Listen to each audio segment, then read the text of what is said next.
नमस्कार दोस्तों, आपका स्पिरिचुअलिटी कॉर्नर पर स्वागत है। मैं उम्मीद करता हूं कि आप जहां कहीं भी होंगे स्वस्थ और खुश होंगे। आज हम सिद्धार्थ गौतम के बारे में जानेंगे कि वे बुद्ध बनने से पहले उन्होंने कौन सी शिक्षा और तपस्या सीखी थी। मैं उम्मीद करता हूं आपको वीडियो पसंद आए।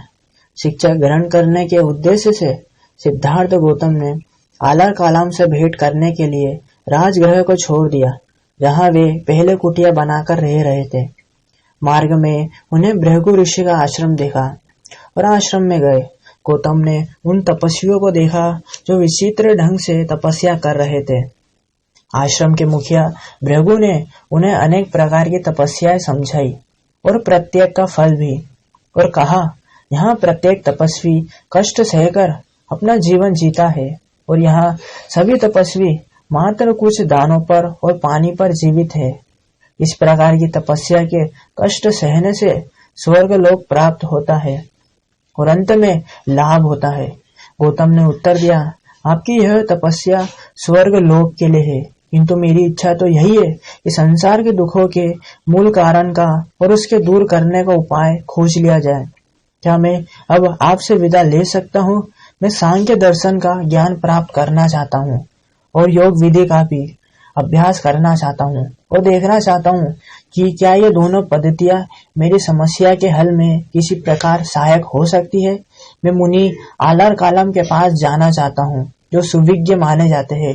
उनका यह संकल्प देखकर आश्रम पति भृगु ने कहा, राजकुमार, तुम्हारा संकल्प महान है।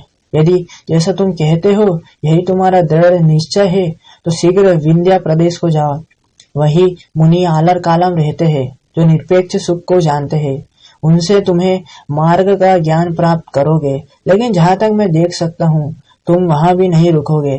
तुम उसके सिद्धांत की प्राप्ति कर आगे बढ़ जाओगे। गौतम ने धन्यवाद कर वहाँ से विदा ले ली। आलर कालम उस समय वैशाली में ठहरे हुए थे। गौतम वैशाली पहुंचकर उनके आश्रम पहुंचे। आलर कालम के पास पहुंचकर उन्होंने कहा, मैं आपके सिद्धांत और अभ्यास में दीक्षित होना चाहता हूँ। आलर ने उत्तर दिया, तुम्हारा स्वागत है। तुम ऊंची से ऊंची शिक्षा ग्रहण करने के पात्र हो। तब आलर ने गौतम को सिद्धांतों से परिचय कराया, जो उस समय सांख्य दर्शन के नाम से प्रसिद्ध थे। प्रवचन की समाप्ति पर आलर कालम ने कहा, गौतम, बस इतने ही हमारे सिद्धांत थे। मैंने सारे रूप में तुम्हें सब बता दिया है। गौतम प्रसन्न हुए। जिस समय गौतम अपनी समस्या का हल ढूंढ निकालने के लिए कई प्रकार के परीक्षण करने में लगे हुए थे, उसी समय उन्हें विचार आया कि समाधि लगाने का ढंग भी क्यों न सीख ले। आलर कालम ध्यान मार्ग में निपुण थे। गौतम को लगा कि आलर कालम की देखरेख में ध्यान मार्ग का कुछ अभ्यास कर ले।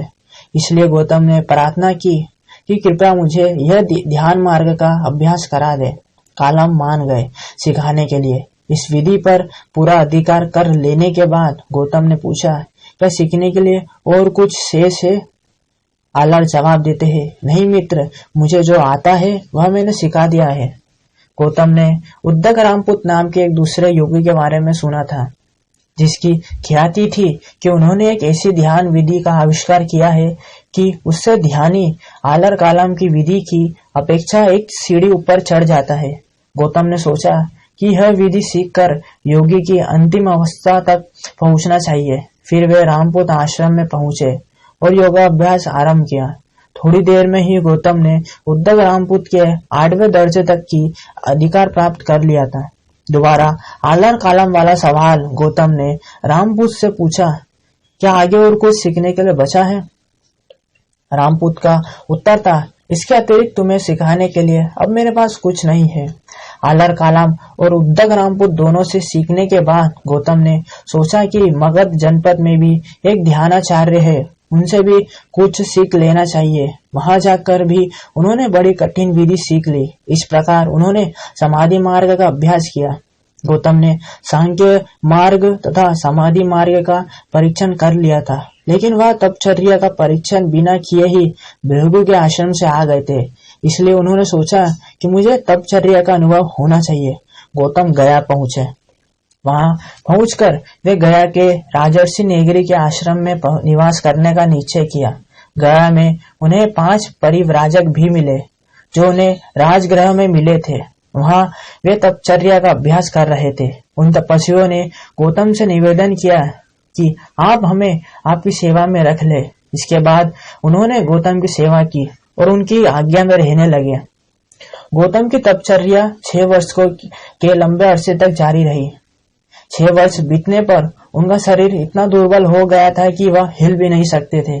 साथियों, इस प्रकार उन्होंने इतना कुछ सीखा था, बहुत ज्यादा मेहनत की थी, तभी जाकर वो इतने महान बने थे।